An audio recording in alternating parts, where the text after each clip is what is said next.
Mi nombre es Carla Gatiello, soy miembro del CASI y del SOLACI. Vamos a arrancar con esta sesión de oportunidades de formación e investigación clínica y básica en Latinoamérica, Time to Climb, junto con Women as One. Déjenme presentarles a quienes van a ser parte de los coordinadores. Juan Fernández, como vicepresidente del CASI, hay Aníbal Damonte, justo en el último minuto, Aníbal Damonte es el presidente del SOLACI.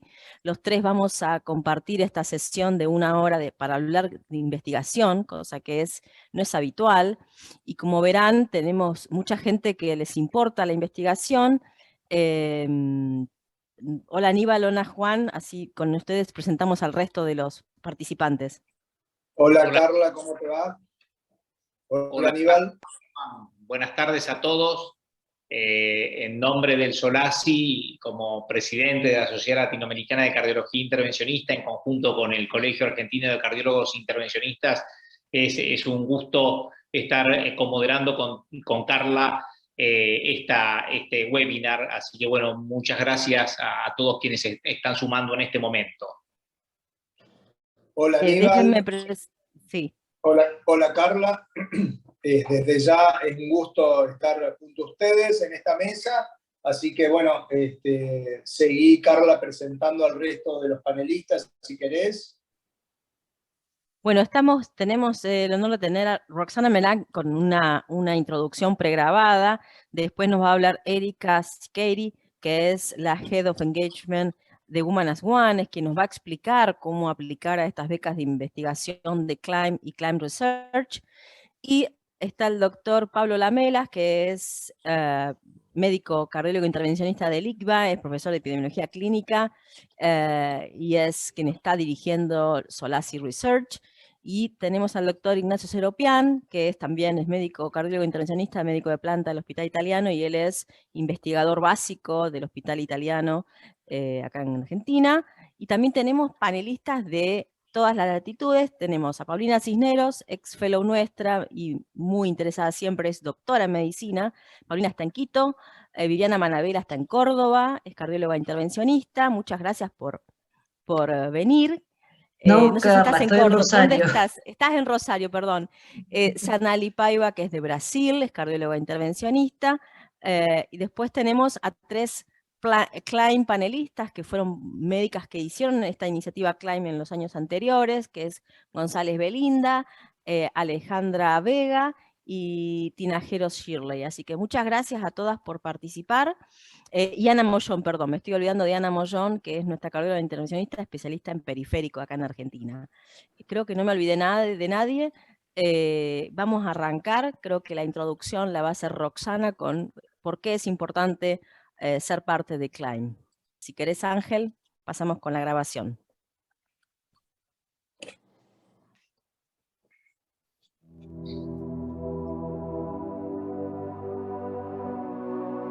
At Women as One, we believe that equal access to opportunity is essential in creating a diverse scientific workforce. While our mission is focused on women, we recognize that men from communities of color face similar challenges in reaching equal professional footing in medicine. That is why Women as One has teamed up with Abbott and the Cardiovascular Clinical Trialists Forum to create a curriculum designed for those who are interested in gaining skills in cardiovascular clinical research. The 2022 Climb Research Program, sponsored by Abbott, will be led by a global faculty of research experts who will take learners through a 6-month virtual training on the basics of clinical research and beyond. This comprehensive course is meant to lay out the practical side of conducting research in the cardiovascular field, from dissecting manuscript results through statistical analytics to trial design and operations. The topics are wide-ranging. I cannot emphasize how important diverse representation is in research, not only to create equality across the profession, but also to improve our understanding of the needs of our very diverse patients. Thank you. Join us on Climb Research.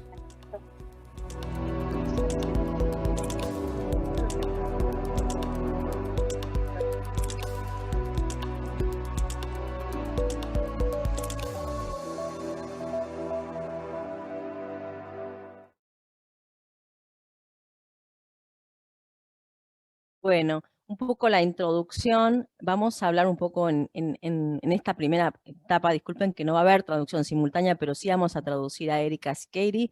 Erika Skady es la Head of Engagement at Women as One. Ella nos va a hablar un poco de cómo aplicar a estas becas de CLIMB y por qué es importante para Latinoamérica estar involucrados en esta iniciativa. Hello Erika, nice to meet you again. It's a pleasure for us that you be here.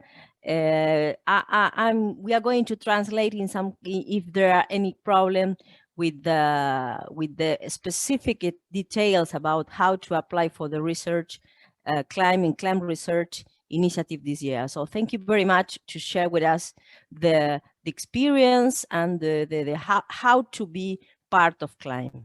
Of course, and apologies for being a stereotypical American that only speaks English. So I really do apologize on that, but I'm gonna have Carla, why don't you stop me every once in a while and we can just kind of make sure that we get to this. So I have a couple of slides. Sorry, my computer is being slow today. I have a couple of slides, like Carla said, we're gonna walk through the requirements for CLIMB as well as how to apply. I think that's really important today. So we'll start with that. So why does Women as One do CLIMB? I think that, you know, this group knows that women and underrepresented communities are often absent from clinical trials, from industry support. They're not often invited to participate as key opinion leaders. And so we've created a course and a curriculum to kind of help to work directly with industry, both on research, as well as improve advanced procedural training skills. And we'll walk through that in a moment.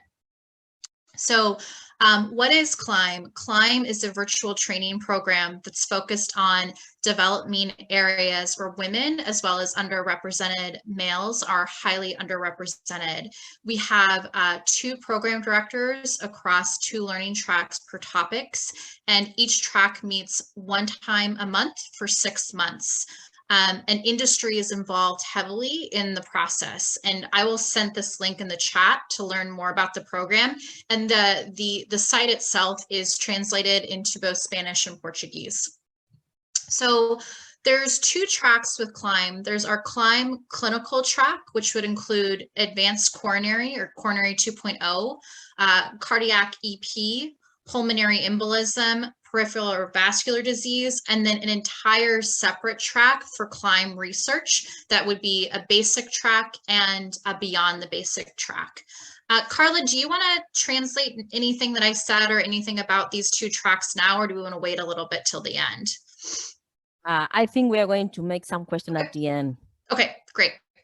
So for the timeline, we are at, right now, we are at the application period, and the applications close on May 6th. So we have a little over a week left to get applications in.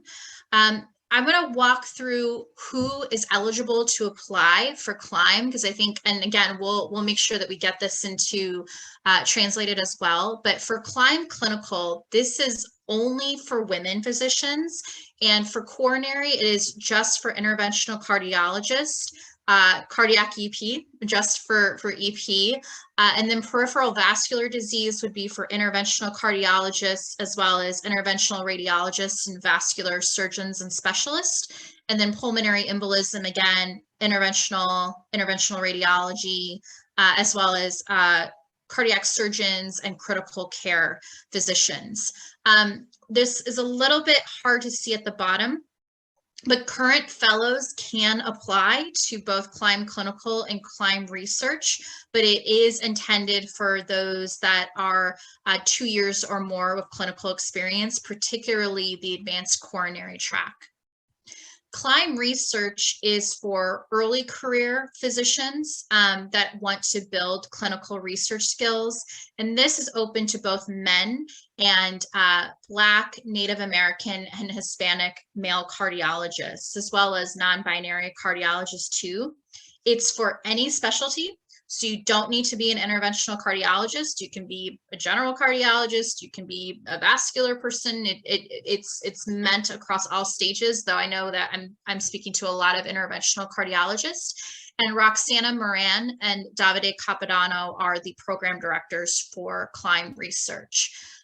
Fellows can apply for CLIMB Research, but I would recommend to apply for the basics of research if you are a fellow.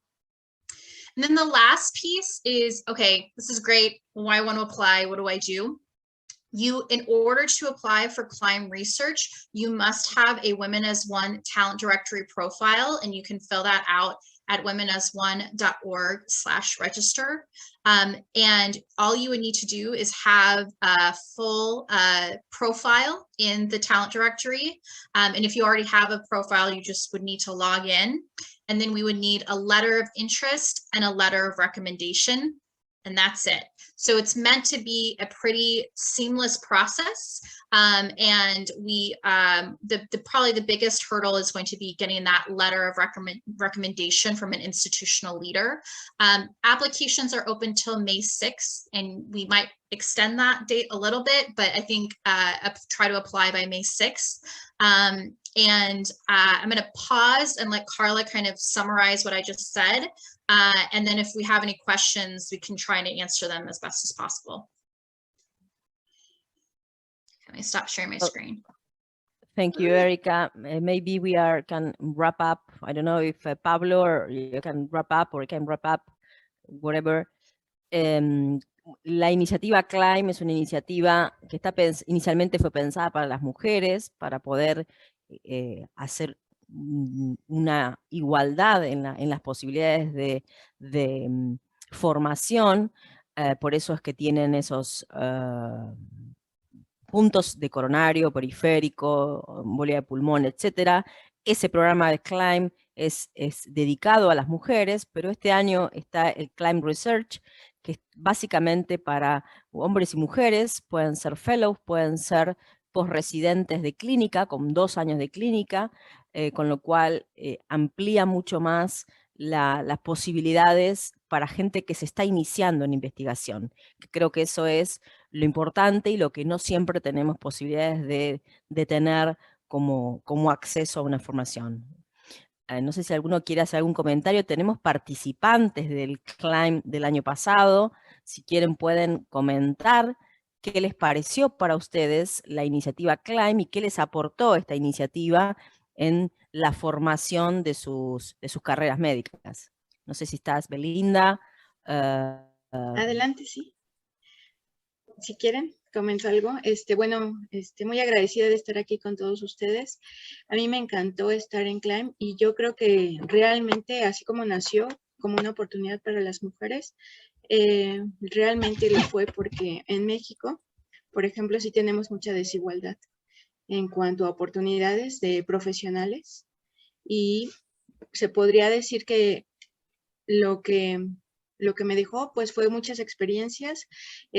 Pude ver los mejores hospitales, conferencias, clases con los maestros tanto de Inglaterra como de Estados Unidos, casos clínicos de actualidad, apoyos ventriculares, ensayos clínicos, cosas que están corriendo ellos, onda de choque, todo lo que nosotros vemos o quisiéramos ver de tecnología de punta, lo puedes ver ahí.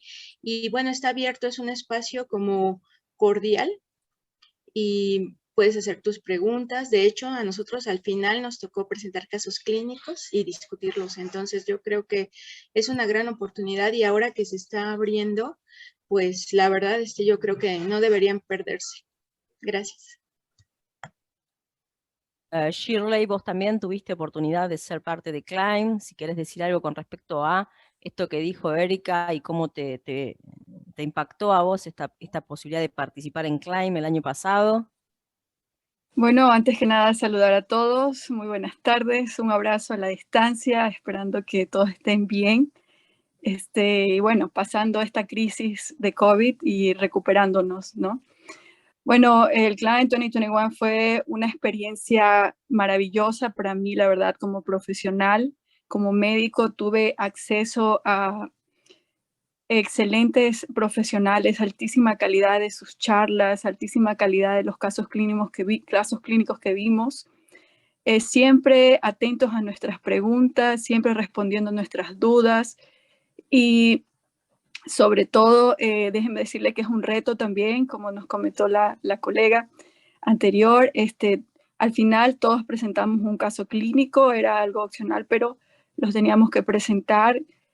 Yo me atreví a presentarlo, para mí fue un gran reto porque presentarlo en inglés, presentarlo al equipo, a esos excelentes profesionales, y sin embargo sentí que ellos realmente me estaban transmitiendo sus experiencias, su conocimiento, así que realmente es una experiencia que nos ayuda, a mí por lo menos me ayudó a crecer como profesional.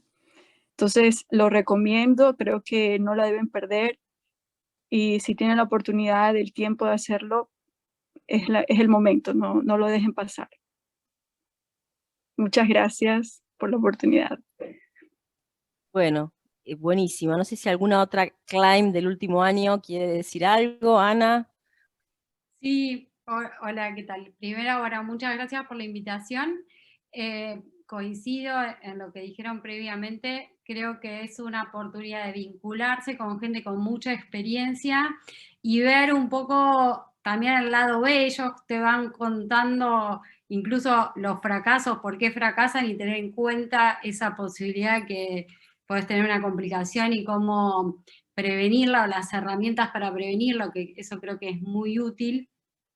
Y también el nivel y la calidad de todo es excelente, súper recomendable. Y creo que este nuevo proyecto de research me parece que también aporta muchísimo, porque creo que es en lo que más tenemos que estar acompañados, porque es creo que una de las cosas más difíciles de hacer, y que muchas veces uno está bastante solo tratando de hacerla y necesita apoyo en cosas que por ahí no estamos tan formados, como todo lo que es estadística, toda la metodología, que a veces uno lo ha visto a lo largo de su carrera, pero bajarlo a la práctica es mucho más complejo. Y tener un soporte en esto me parece muy necesario, y aparte para estimular todo lo que es investigación y escribir, que es un trabajo extra, ¿no? Aparte de lo que hacemos diariamente. Buenísimo. Vamos a pasar a la parte de nuestros speakers locales, que es, vamos a seguir hablando con las participantes Climb. Pablo Lamelas. Pablo, gracias por estar. Él nos va a hablar de cómo formarse en investigación médica en Latinoamérica y en búsqueda de oportunidades, un poco lo que nos convoca hoy con Climb. Pablo, como les dije, es médico intervencionista, es profesor en epidemiología clínica, o sea que es alguien que tiene muy claro lo que es la estadística y el manejo de herramientas para poder investigar en esta región. Pablo, te escuchamos. Gracias, Carla, por la invitación, también la iniciativa Women as One, que creo que es clave, cada vez se lo ve más, con más movimiento, más penetración en la sociedad nuestra de intervencionismo, y creo que eso es muy positivo. Bien, eso en principio para decir, y la verdad que cuando preparaba esta charla, en principio había empezado a poner gráficos, había encontrado un artículo de la Organización Panamericana de la Salud, donde ponían qué tan poco se invierte en investigación en Latinoamérica comparado al resto del mundo, incluso comparado con Asia, y qué tan poco hay disponibilidad de oportunidades de investigación. Pero después, considerando que, como decía Carla, me sucede muy frecuentemente que gente me contacta con diferentes necesidades relacionadas a formarse en investigación, y quizás decidí dedicar esta charla a transferir mi experiencia personal en cada vez que me contacta gente que quiere hacer investigación clínica, qué es lo que le termino yo diciendo, básicamente, y de ahí toman la decisión que mejor les conviene. Primero, entender la anatomía de la investigación clínica. Hay mucha gente que se te acerca y te dice, bueno, yo quiero hacer investigación, pero ¿qué investigación? ¿No? Ignacio claramente es un líder en lo que es investigación básica, con formación en el exterior, ahora trabajando en un hospital italiano, y después está el otro extremo, que es la investigación observacional, estudios que realizan de fase 4, llamémosle, que es el otro extremo que está acá a la derecha, y en el medio hay todo un espectro de investigación también, y en el medio de lo que es las ciencias básicas y la práctica clínica está lo que es la investigación clínica. Y entre estos puntos están unos segmentos que se llaman de traslación de conocimiento, que son, si bien son conocidos hace mucho tiempo, se está cada vez hay más oportunidades de financiación y formación en estos dos segmentos. Bien, cómo transformar los conceptos que uno consigue en el laboratorio a estudios clínicos, y después traslación de conocimiento tipo 2, que es cómo transferimos lo que sabemos los estudios a la práctica clínica.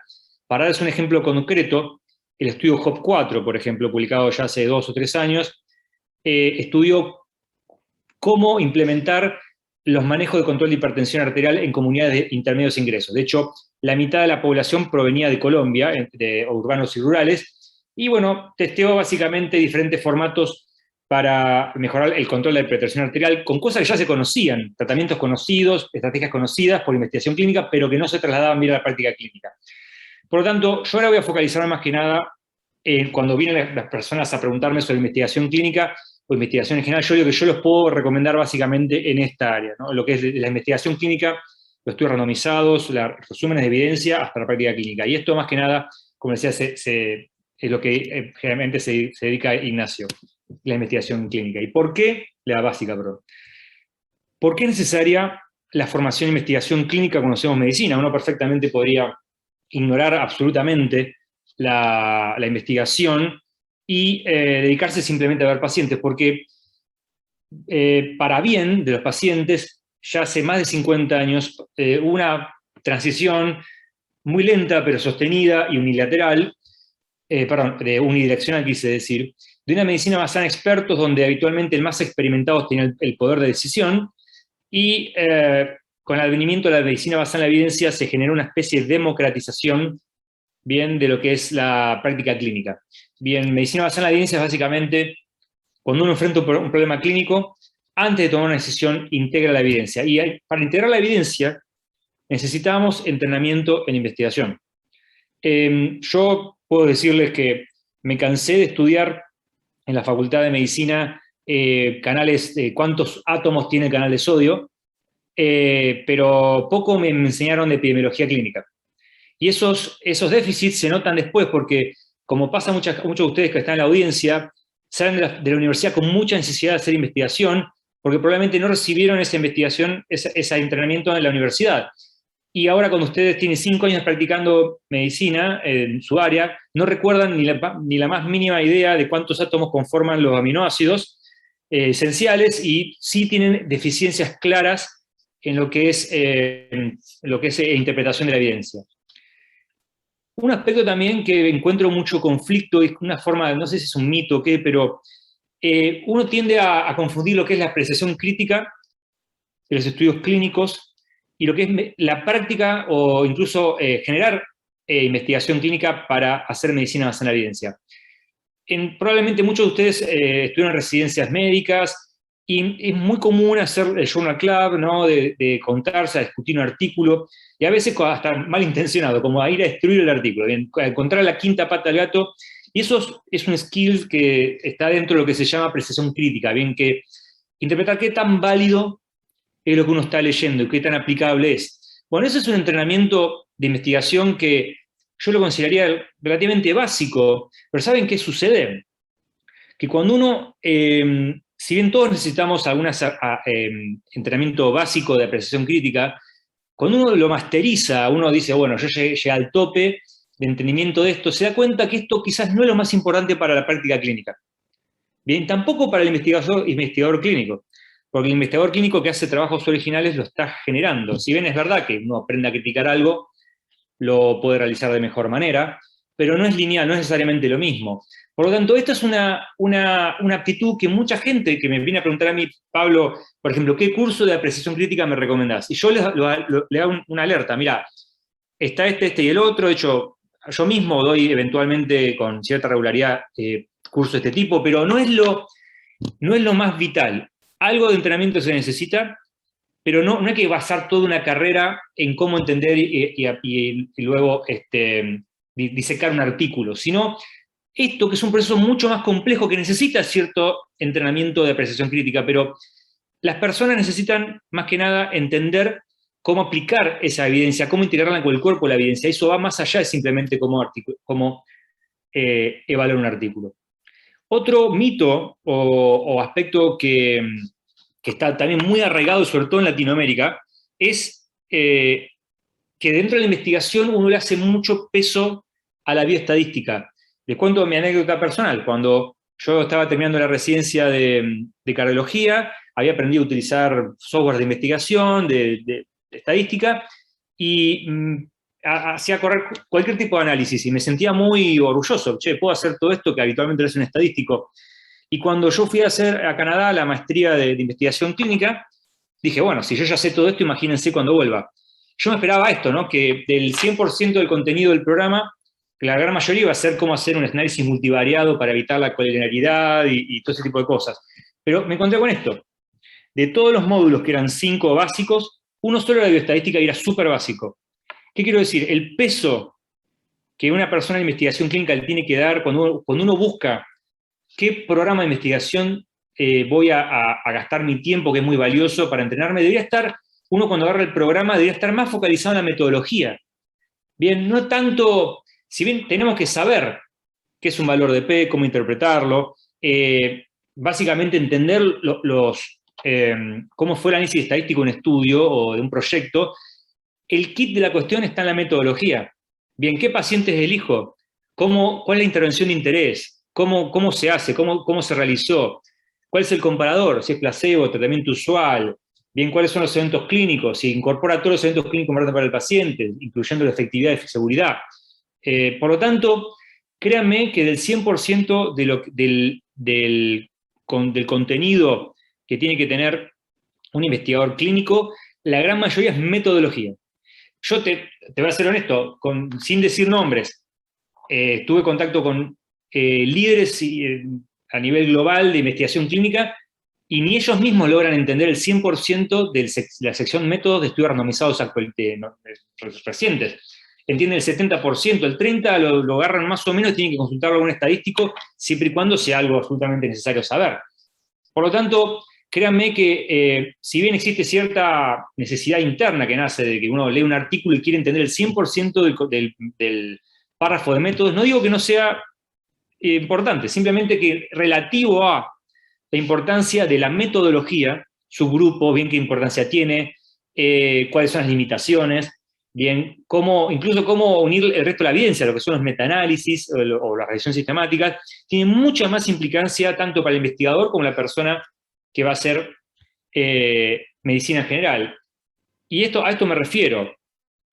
Si bien todos los médicos tenemos la obligación de entender cómo funciona la medicina basada en la evidencia para poder practicarla, hoy en día no hay consenso global y muchísimos argumentos, hasta experimentales, demostrando de que tenemos que hacer medicina basada en la evidencia, que no significa que la evidencia sea todo, bien, es una herramienta más, pero debe ser integrada siempre. Hay un subgrupo de médicos, que son los investigadores, médicos o quizás decir personal de salud. Veo que conectados hay muchas personas que no son necesariamente médicos, hay enfermeros, técnicos, etc. Personas del personal de salud, un subgrupo que obviamente esto no es proporcional, muy pequeño van a ser investigadores. Y esos son los que están interesados en cómo generar. Ahí definitivamente hay un salto de entrenamiento, bien, de la densidad un poco más clarita, se pone más densa, porque la profundidad del conocimiento de investigación tiene que acrecentarse, y es lo que justamente venimos a hablar hoy, de cómo buscar eso y cómo encontrarlo. ¿Cuál es el producto final? Quizá lo pensé de esta manera, digo, un investigador clínico en Latinoamérica específicamente, ¿qué genera? ¿Cuál es el producto final que tiene que entrenarse para generar? Y básicamente estamos hablando de estudios observacionales, que son, te diría, el 95% o 98% de lo que se produce originalmente en Latinoamérica tiene que ver con estudios observacionales, que parecen ser más simples que lo experimental porque tienen menos, llamémosle, credibilidad o traslación hacia la práctica clínica habitual, pero generalmente son más complejos, no necesariamente porque tienen más pacientes, cosas por el estilo. Muchas veces estudios observacionales pueden llegar a tener un país completo, sino que los métodos que se utilizan pueden ser múltiples y no es como el randomizado, que es más como un camino bastante, si bien puede tomar diferentes caminos un poco no tan diferentes. En los estudios observacionales puede ser drástico la aproximación de la metodología y la bioestadística también, y da resultados obviamente muy diferentes. Después están los estudios experimentales, y esto es a medida que incrementa la complejidad, llamémosle, en términos o credibilidad o la aplicación de medicina basada en la evidencia. Revisión sistemática y metaanálisis son muy populares también en Latinoamérica, pero no relativo a lo que es Norteamérica. Norteamérica no solamente produce mucho más estudios experimentales, sino también muchos más revisión sistemática y metaanálisis que Latinoamérica. Y después lo que son guías clínicas, que no me refiero a cualquier guía clínica. Estamos hablando de guías clínicas que siguen metodología de la investigación, como tipo GRED. No, unas guías clínicas que son consenso de expertos y demás probablemente carecen de un método científico, pero, por ejemplo, consensos científicos que usan, por ejemplo, método de Delphi, revisión sistemática, metaanálisis, tablas de evidencia, ahí sí creo que cabe dentro del marco de lo que un investigador realiza.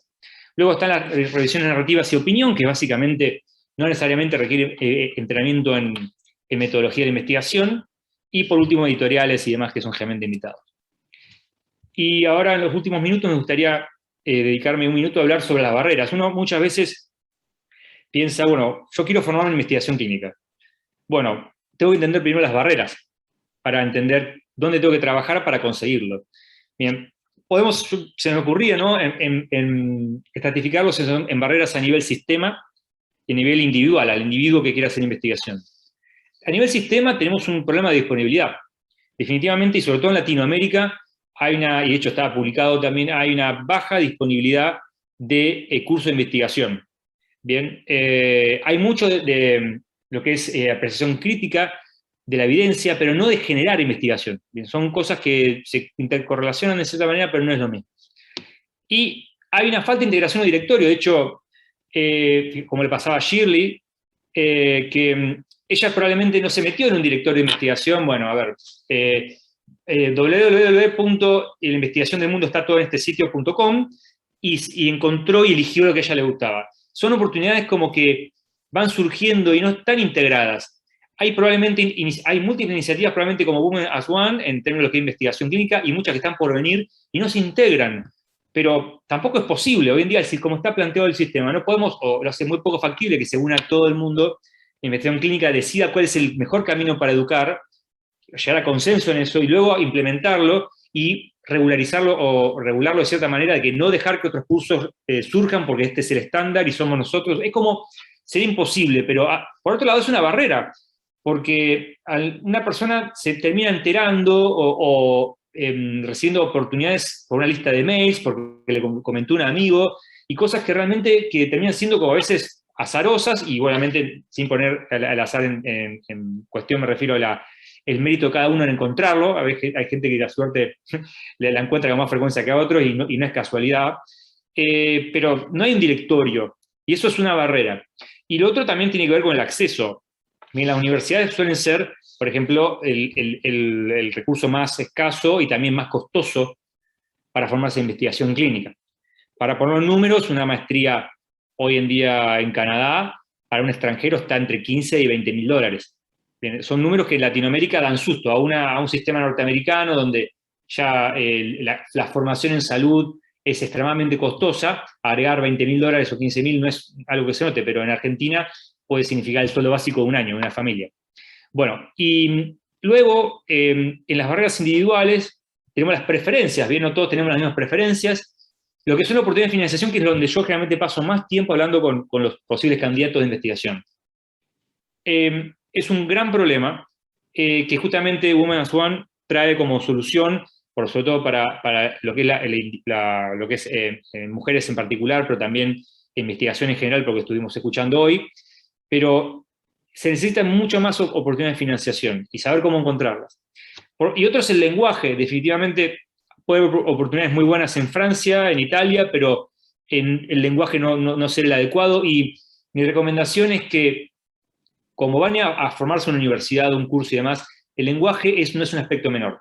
Para aprovecharlo al máximo en los cursos hay que tener la mayor expertise posible en lo que es el lenguaje. Después está el trabajo y tiempo, y también como anécdotas personales, yo cuando hice la maestría en Canadá, yo estaba full time para la universidad y aprendí mucho y dediqué mucho tiempo, y al lado mío, a la par, gente extremadamente capaz que trabajaba y no podía aprovecharlo. realmente no lo aprovechó. Y yo notaba que a medida que pasaban los módulos y discutía temas del módulo anterior, no lo podían fijar por sus obligaciones.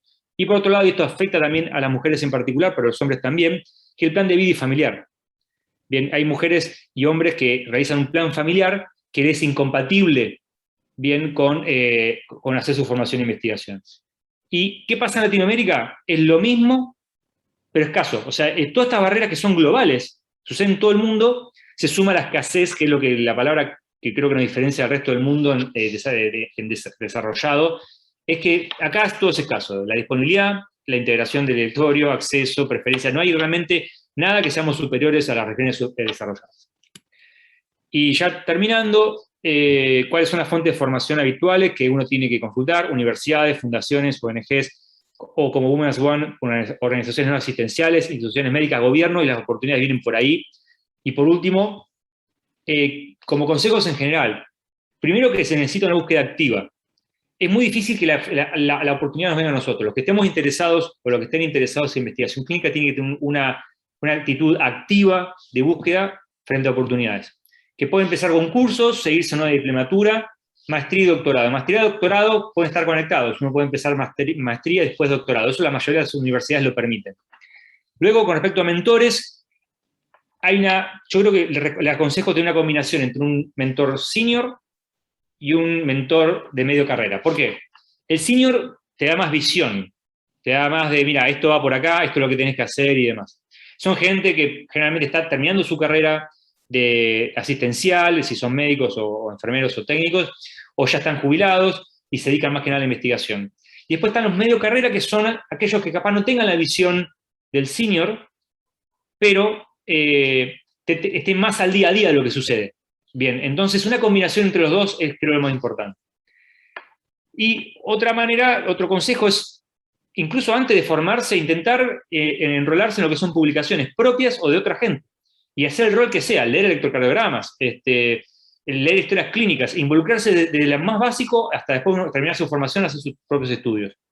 Luego el inglés, que es un idioma específico, tanto escrito como oral, ¿no? Son dos, escrito suele ser un poco más complejo, oral, en comprender la parte más sencilla, hablar no tanto, pero para la universidad no es tan clave, sino más que nada es entender, y escrito puede sonar fácil al principio, pero para adecuarse a escribir artículos, toma 8 o 10 artículos completos, a darle como el entrenamiento para escribirlo, sobre todo en inglés. Y por último, tener la mente abierta, bien oportunidades, y el compromiso que uno va a tener en el futuro. Bien, uno muchas veces se dedica muchos años a la investigación clínica y llega el momento de hacerla y no tiene tiempo. Por lo tanto, hay que proyectar la vida de uno para realmente entender si va a poder tomar el compromiso o no, y que no sea un tiempo perdido. Bueno, este es mi contacto y como les decía, no tengo problema en ser contactado para dudas relacionadas a esto. Así que bueno, gracias Carla.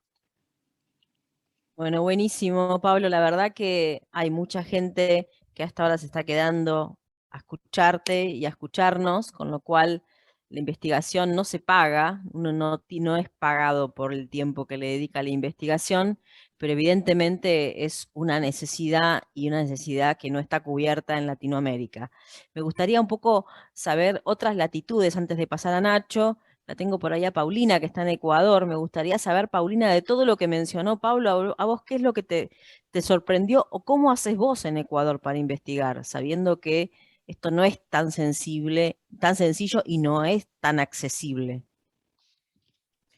Así es. Bueno, antes que nada, muchas gracias por la invitación y buenas tardes o buenas noches ya para todos.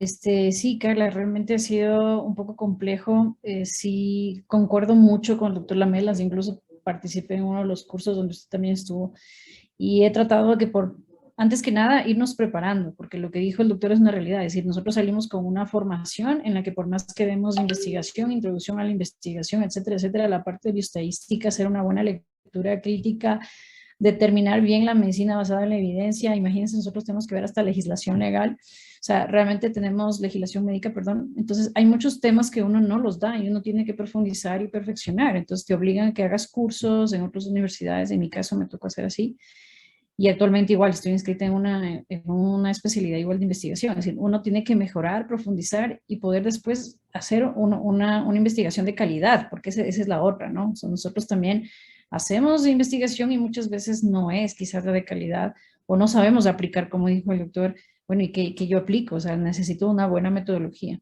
Entonces, realmente sí ha sido bastante complejo, bastante difícil, no decir que no, y como usted dijo, tampoco es pagada, lo cual muchas de las veces, a pesar de que en el país, bueno, mi país tiene algunas salvedades, yo digo, en la parte pública, ha mejorado en algunas cosas, quizás con este gobierno nos hemos ido para atrás, pero se impulsó en algún tiempo incluso la posibilidad de pagarse quien haga investigación, presentabas proyectos de investigación y tenías un buen financiamiento, pero ahora ya no.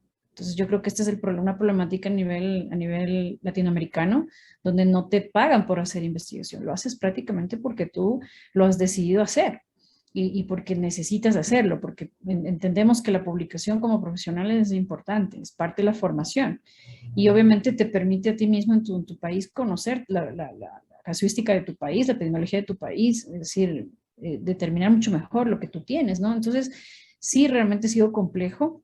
Y concuerdo con el doctor Lamelas, es verdad, o sea, tenemos muchos baches y que hay que ir cubriendo y que ojalá existan programas. Yo creo que ese sería el objetivo de esta reunión también, ¿no? Programas donde no solo a las mujeres, a los hombres, sino en general nos puedan apoyar y se apoye también a la gente que se está formando, porque aquí también tenemos algunos estudiantes que tenemos de los posgrados que están también participando y que se les puede apoyar en investigación, primero con la formación y después posteriormente obviamente ser partícipe de varios programas y varios trabajos de investigación, ¿no? Buenísimo, no sé si alguno quiere hacer algún comentario antes de pasar al siguiente. Sí, Belinda, te escuchamos. Sí, gracias. Bueno, yo los felicito porque en realidad es sumamente importante. Yo me he formado en investigación, pero aún así, yo creo que nos falta eso mucho a los médicos. Y bueno, yo entré al CLIME para ver la convocatoria, entonces me gustaría saber en qué parte es que tú te inscribes a esa parte de investigación. Hay te lo respondo, hay un link donde vos podés optar por CLIME o por CLIME Research. Erica, would you explain which is the direct link to apply for Research CLIME? It's the same link that I have in the chat. So, both. Ok, entonces el mismo link para ambos, creo que eso está en la página web. Cualquier cosa nos contactan vía Casi, vía Solasi si hay alguna duda. Sí es importante tener una carta de aplicación. El año pasado fue así, una carta de aplicación en inglés. Si tienen problemas para hacer una carta así, nosotros podemos ayudarlo desde Casi y Solasi. De hecho, el año pasado hicimos un montón de traducciones a último momento, pero traten de no dejarlo para el último día, nosotros los vamos a ayudar. Y una carta de apoyo de su director de CATLAB o de su centro, ¿sí? Pero es muy simple de aplicarse, no hay que hacer muchas cosas raras para poder aplicar a esta iniciativa. Sanali, vos querías decir algo.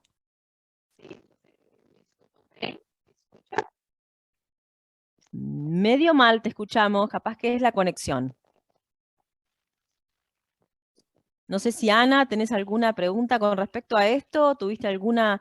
Ana, tengo a dos Ana y Anaí Florencio, por eso digo Ana y se van, están las dos. Si quieren decir algo en particular con respecto a esto, mientras Análico puede tener una mejor conexión.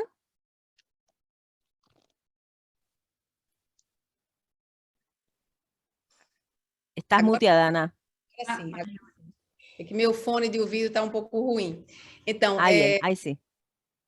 Primeiro, agradecer pela possibilidade de participar de um assunto tão interessante. Eu acho que Pablo explicou completamente o que acontece também aqui no Brasil.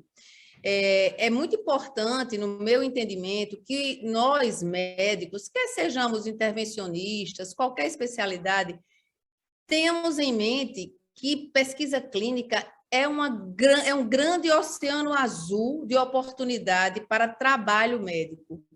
E como qualquer outro tipo de especialidade, precisa que nós estudemos, que nos dediquemos e que a gente veja essa possibilidade como uma grande especialidade médica e que existe muito espaço, de fato, para se trabalhar. Então, eu atualmente sou coordenadora médica de um centro de pesquisa aqui na minha cidade, um centro de pesquisa clínica. E a gente tem uma dificuldade enorme de encontrar médicos que queiram se dedicar.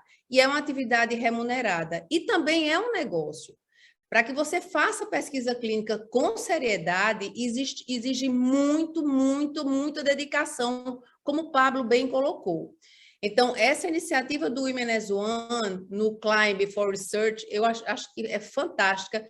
E no Research avançado, mais ainda, porque é uma possibilidade de se aprender, por exemplo, a desenvolver protocolos clínicos, ensaios clínicos. Existe uma carência grande e existe muito recurso, pelo menos aqui no Brasil, que não está sendo aproveitado porque as pessoas não procuram, os médicos não procuram. Então, o recurso fica lá e se perde, porque ninguém procura, porque falta gente para fazer. Então, eu também gostaria até de dar um depoimento. No início da pandemia, nós nos reunimos um grupo de cardiologistas intervencionistas, conseguimos um financiamento da indústria farmacêutica e desenvolvemos um registro nacional da cardiologia intervencionista durante a pandemia. Foi muito difícil, não é fácil, mas vale a pena. E eu acho que o Women as One, com essa iniciativa, vai ajudar bastante para que a gente possa desenvolver essas habilidades. Buenísimo. Shirley, ¿tenés una pregunta, un comentario? Que tenés la mano levantada. Tengo un pequeño comentario. Yo tengo un gran interés en lo que es revisión sistemática y en lo que es metaanálisis. Pero porque mi asunto es la práctica privada, yo no tengo acceso a Embase, a plataformas que son solamente institucionales. Y en las instituciones donde trabajo tampoco invierten en entrar a esas plataformas porque no hacen investigación. Como ustedes saben, en Latinoamérica casi ningún hospital invierte en investigación, son muy pocos. Tal vez centros que están afiliados a universidades y ni así a veces.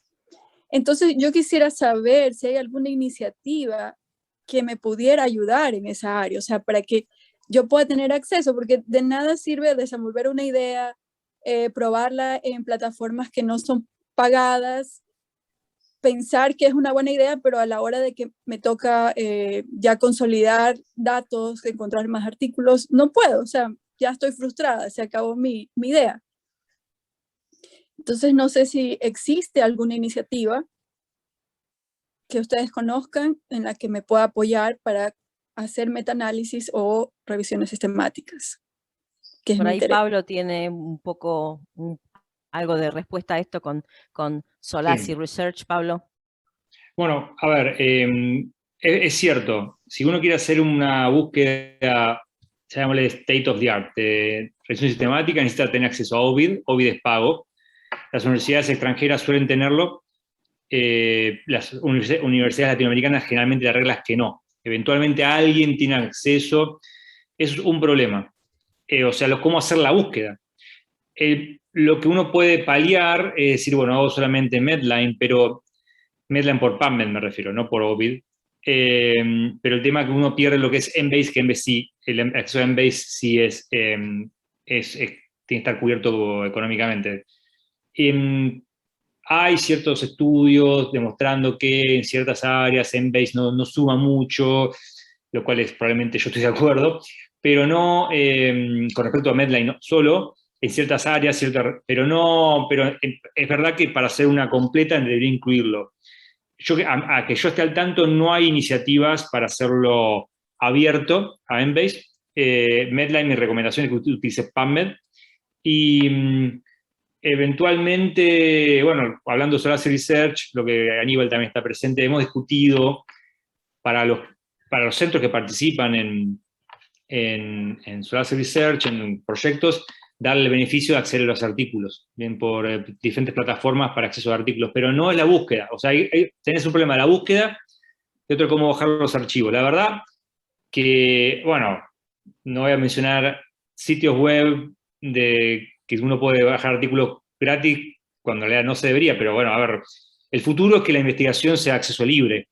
Hoy en día no lo tenemos porque hay un costo relacionado a la publicación, pero el futuro es ese. Ahora, ¿cuándo llegaremos? Y el modo es algo que el tiempo lo va a decir, pero vamos hacia eso. Mientras tanto, no queda otra opción que bueno, ese tipo de oportunidades, o tener acceso a herramientas como el RIMA, o contacto con universidades extranjeras, y a veces por privado. Yo recibo mails con frecuencia que por otros sitios no se pueden conseguir los artículos y los tengo que bajar de la página de Canadá, y eventualmente a veces se puede, a veces no.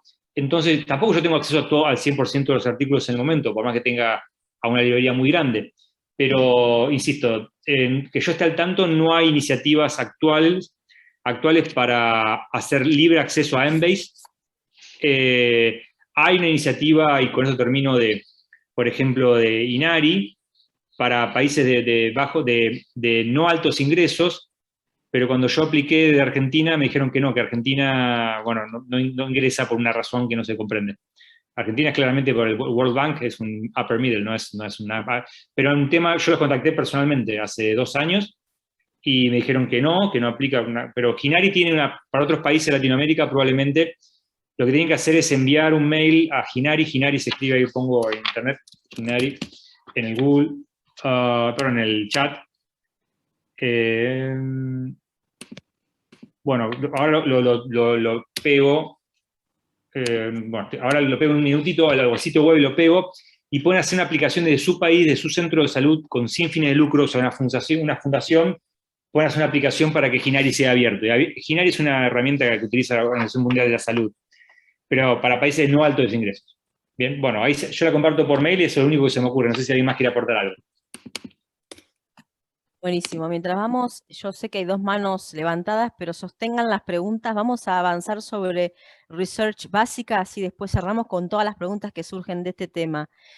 Yo quisiera, bueno, Ignacio Seropián, que va a hablar de se puede ser médico intervencionista y hacer investigación básica en Latinoamérica. Creo que si tenemos problemas para hacer investigación clínica y todas las barreras que nos contó Pablo, creo que investigación básica tenemos aún más problemas, Nacho. No sé, contanos vos cómo lo ves. Bueno, gracias por la invitación y espero que no sea desalentador esto, sino por el contrario. Básicamente yo creo que hay que entender un poco también qué es la investigación básica o qué tipo de investigación básica podemos ser nosotros los médicos asistenciales, por así llamarlo. Hay una concepción que es la investigación básica es la que se hace con pipetas y microscopios en el laboratorio, y que la investigación clínica es la que se hace con pacientes en el hospital, ¿no? Y esto ya hace bastante tiempo que es criticado. Hay un artículo muy interesante del doctor Cingolani, no el que está ahora en Johns Hopkins, sino el padre, que es fisiólogo muy conocido de la Universidad de La Plata, donde separa entre lo que es la investigación básica y la investigación aplicada. Y básicamente la investigación aplicada es la que busca una solución a algo, busca una aplicación a más corto o largo plazo, y la investigación básica que no tiene tal consideración. Y entonces, en ese sentido, la investigación aplicada puede ser básica o clínica. Y esa creo que es la que podemos hacer nosotros.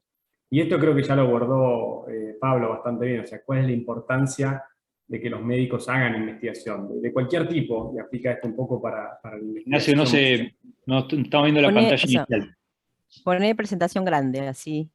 A ver, estaba compartiendo bien. Perdón, gracias por avisar. Vamos a poner a compartir de nuevo. Volví a compartir, así tenemos modo presentación.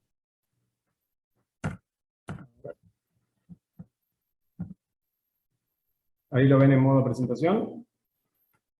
No, anda abajo, al lado del 62%, ahí te vas a tener modo presentación. Hacelo de vuelta, si querés.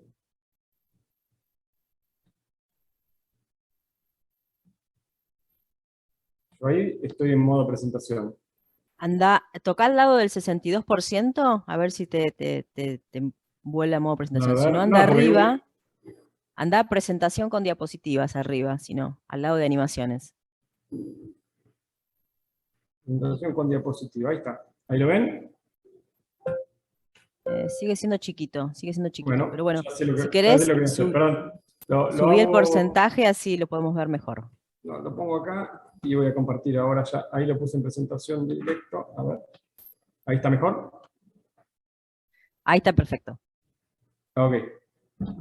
Bueno, esto no sé si lo vieron, pero básicamente es el concepto de clínica y de básica y aplicada, donde la aplicada, como decía yo, es la que hacemos nosotros. Y esto es lo que decía, que tomaba un poco la posta de lo que decía Pablo, porque es importante hacer investigación de cualquier tipo. Yo creo que la investigación básica también, sobre todo, ni hablar lo que es la metodología de la investigación, porque uno participa, y ahí sí la investigación básica en general es experimental, entonces uno está generando esos nuevos conocimientos, esos inventos, que con suerte, y si es translacional algún día lo vamos a ver en los pacientes.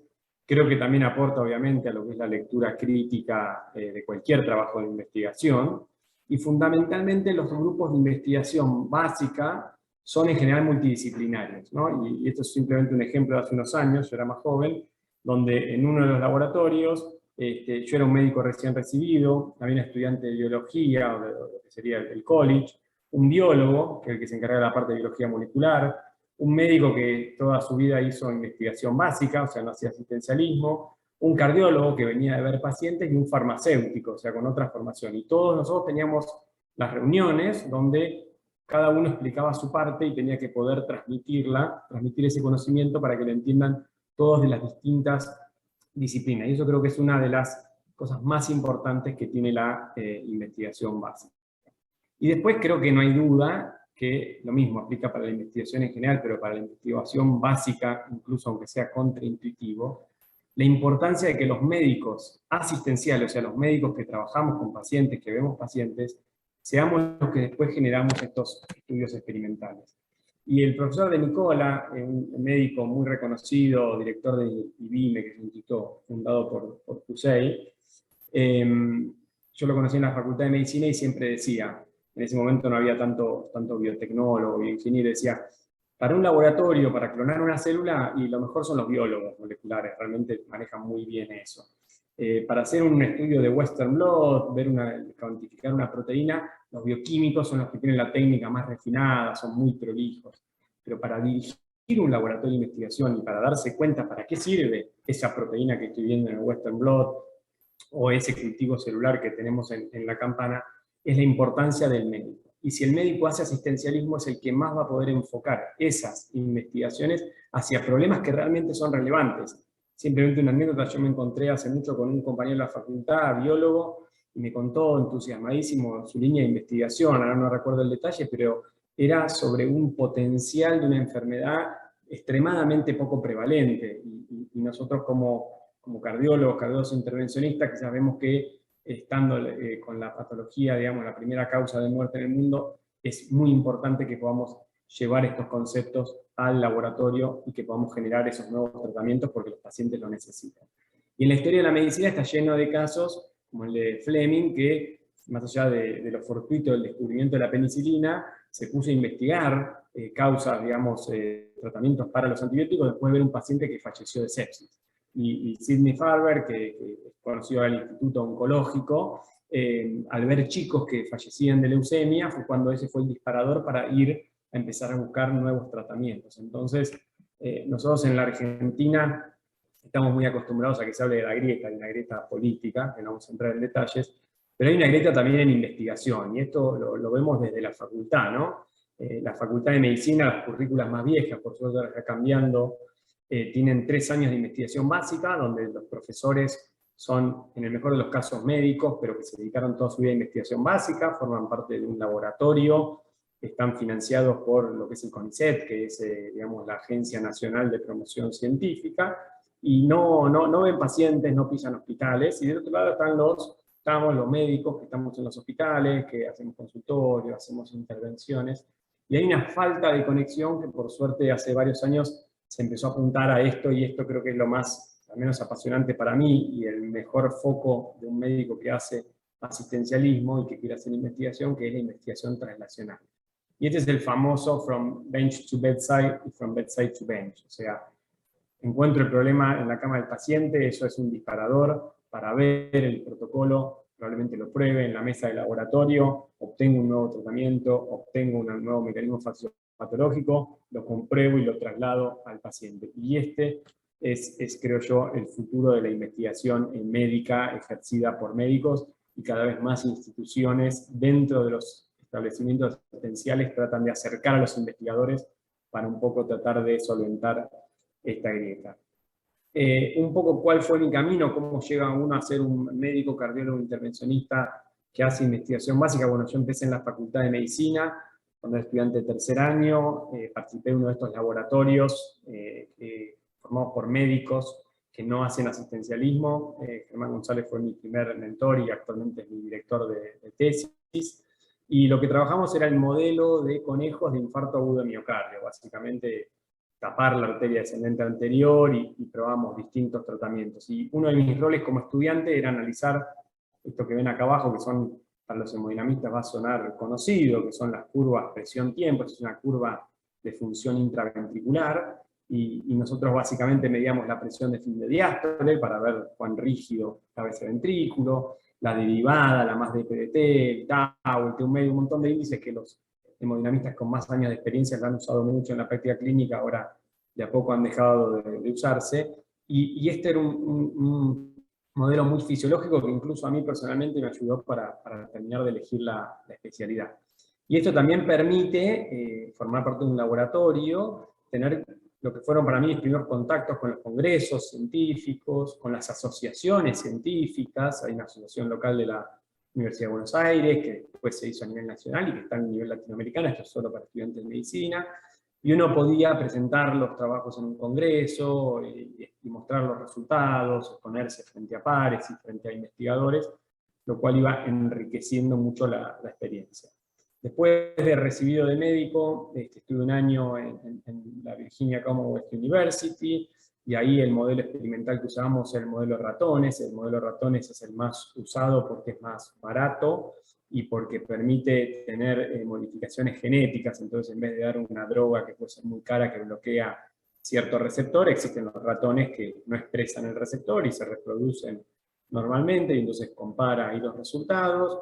Las cirugías y la destreza técnica son un poco más importantes porque el animal es más chico, y para que vean la importancia, digo yo, de un médico, de un cardiólogo. Yo no era cardiólogo en ese momento. Nosotros evaluábamos la función ventricular con un ecocardiograma destinado específicamente para ratones. Esto es un modo M de un eje corto a nivel de los músculos papilares. Bueno, ya se puede ver la dilatación ventricular y la alteración de la función, y después obviamente estábamos expuestos a técnicas de biología molecular que, creo yo, no sé si es el foco principal de los médicos asistenciales en los laboratorios de investigación, y obviamente estar en un laboratorio de Estados Unidos permite, ¿no?, en vez de presentar en los congresos locales, presentar en congresos internacionales.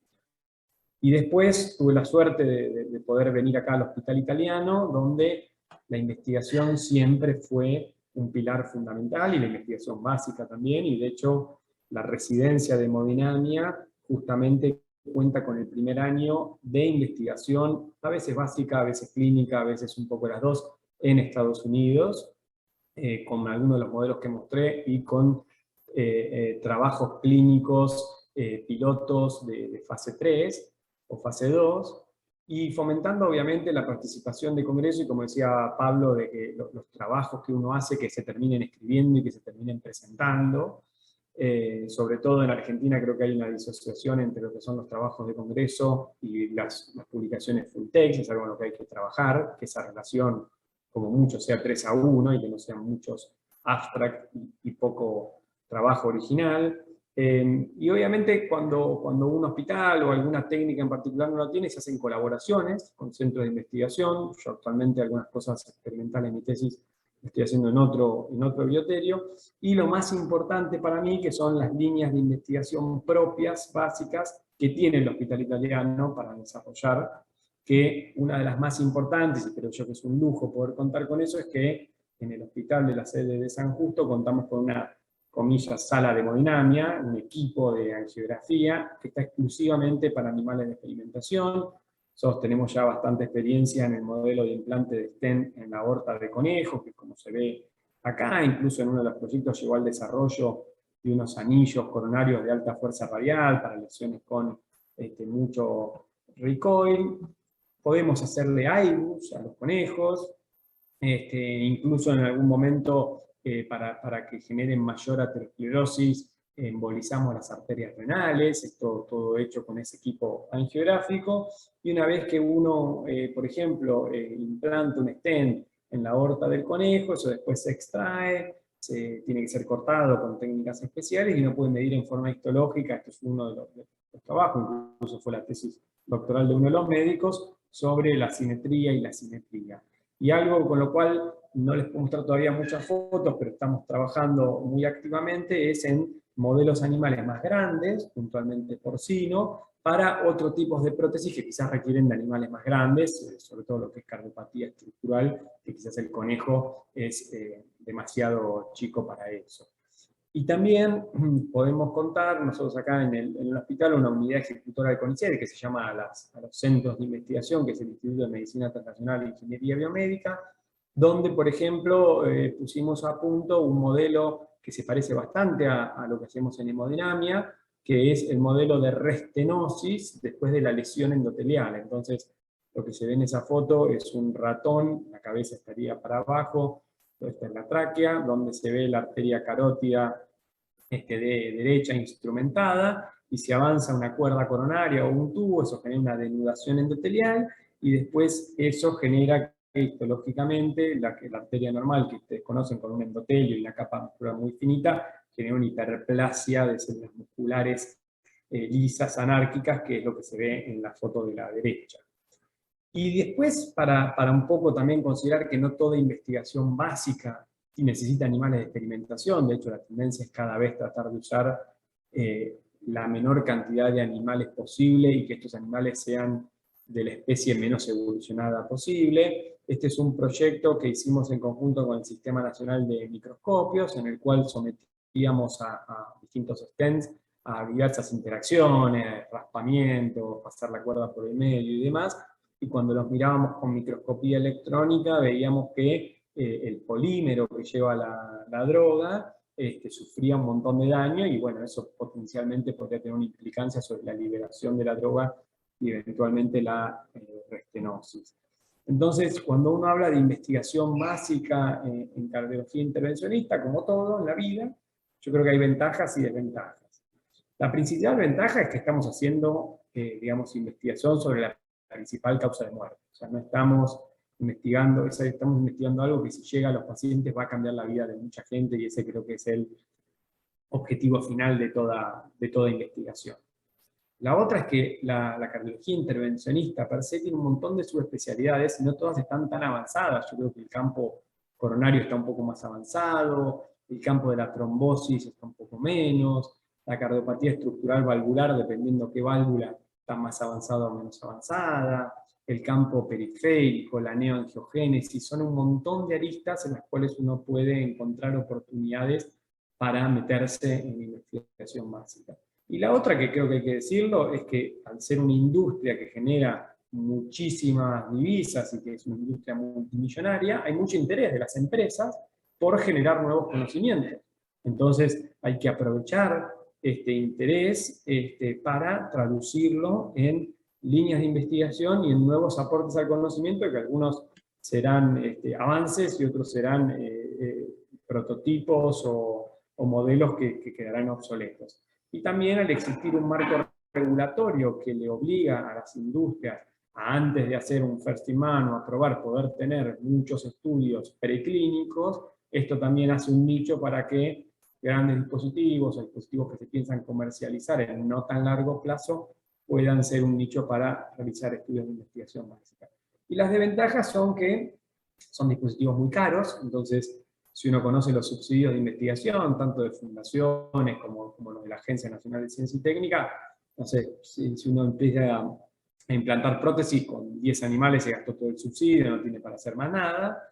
En general algunas prótesis requieren de animales grandes, los animales grandes son más costosos, son más difíciles de instrumentar, se necesita anestesia general, un veterinario, a veces se necesitan, si uno quiere hacer experimentos crónicos, se necesitan facilidades para que los animales no se estresen, para que tengan lugar donde pastar o lo que sea que necesite la especie.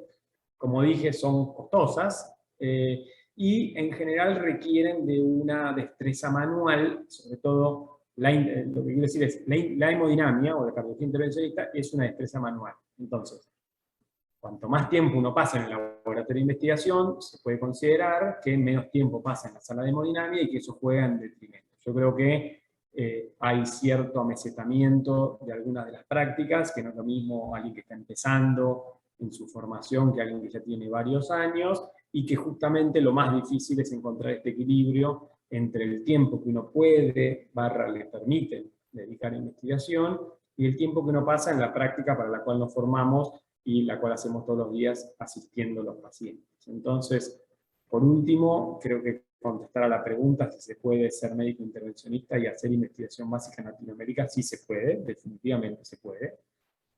Tiene varios requisitos. El más importante, como siempre, es la motivación, incluso más que las ideas. Y en esto vuelvo un poco a lo que estaban discutiendo, quizás no hay financiamiento externo, no hay un honorario específico para el que se dedica a esto, perjudica en cierta forma al resto del equipo si está menos tiempo en la sala, entonces tienes un equipo convencido de que esto es el bien para todos. Creo que es muy importante conseguir buenos mentores. Yo tuve la suerte de tener los mejores y seguir teniéndolos, pero creo que lo bueno con la tecnología de hoy y un poco haciendo referencia al Klein Research es que no tiene que uno mudarse donde están. Si a uno le preguntan si puede tener de mentor a Roxana Merán o a Davide Capodano, la verdad que es un verdadero lujo, así que a favor de las aplicaciones. Y después, obviamente, no en todos los lugares se puede hacer, ¿no? Y uno, en cierta forma, algún mínimo de facilidades necesita, aunque, como les mostré, por ejemplo, en el protocolo de stents vistos al microscopio, como no hay animal de experimentación, hacíamos el experimento en la sala, dejábamos los stents fijados y después íbamos al microscopio electrónico barrido, que se alquilan en otro lugar. Así que con eso espero, aunque sea haberles abierto la cabeza o a los que tengan interés, que no piensen que es un no rotundo, que hay caminos, que hay formas y que creo yo que con motivación de alguna forma u otra uno puede involucrarse en esto que es tan apasionante. Muchas gracias. Gracias, Nacho. Vamos a retomar dos...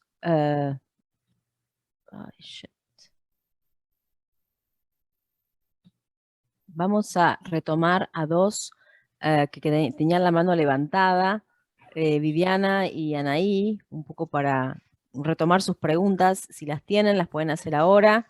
El resto vamos a hacer unas últimas consideraciones de cada una con respecto a este tema. No sé, Viviana. Hola, buenas noches. Primero, bueno, agradecerte a vos, Carla, y a todo el panel esta participación.